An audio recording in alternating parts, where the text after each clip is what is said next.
Well, Valentine's Day is a day for love and romance, but in today's world, many can be confused by their desires. That said, the virtue of chastity is one that we can strive to incorporate into our daily lives.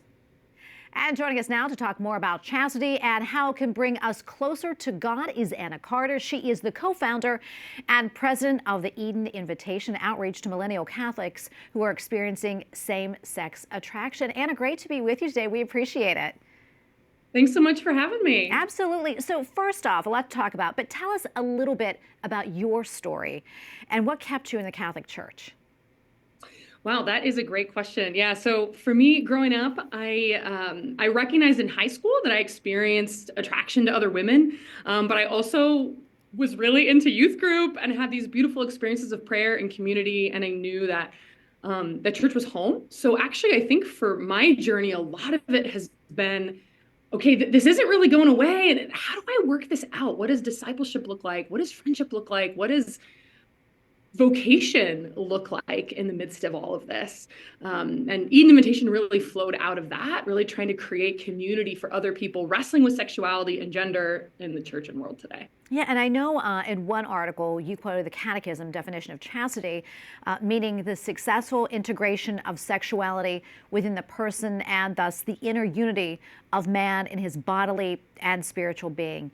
And you wrote that to be chaste, you really need to be aware of the whole picture in your life. Talk to us more about that.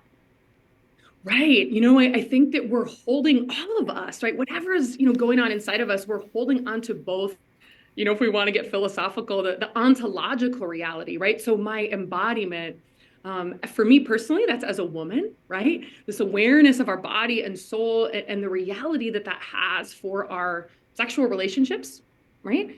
But also, I think being aware of these places where we do experience discordant desires, being honest about that and bringing all of that to God. Yeah, and I know your organization really hears a lot of struggles of young people who are also experiencing, issues with their sexuality.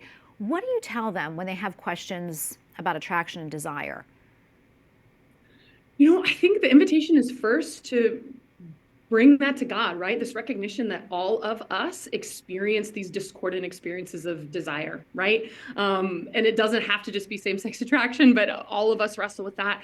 And to be aware of what's right and what's wrong, but also saying, this experiencing this doesn't need to be a cause for shame, but it can be an invitation to surrender more deeply to Jesus in your own life, to have, increased vulnerability in some of your close relationships. Yeah, another thing I want to talk about, the Institute for Family Studies has published a number of studies that show waiting for marriages ensures a more successful and happier marriage. Does that happen to resonate with people that you're talking to today? And what are you seeing?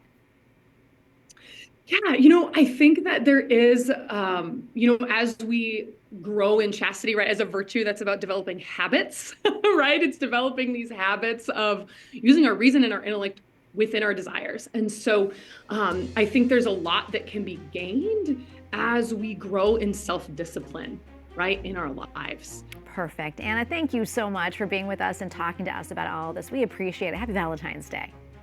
And to you.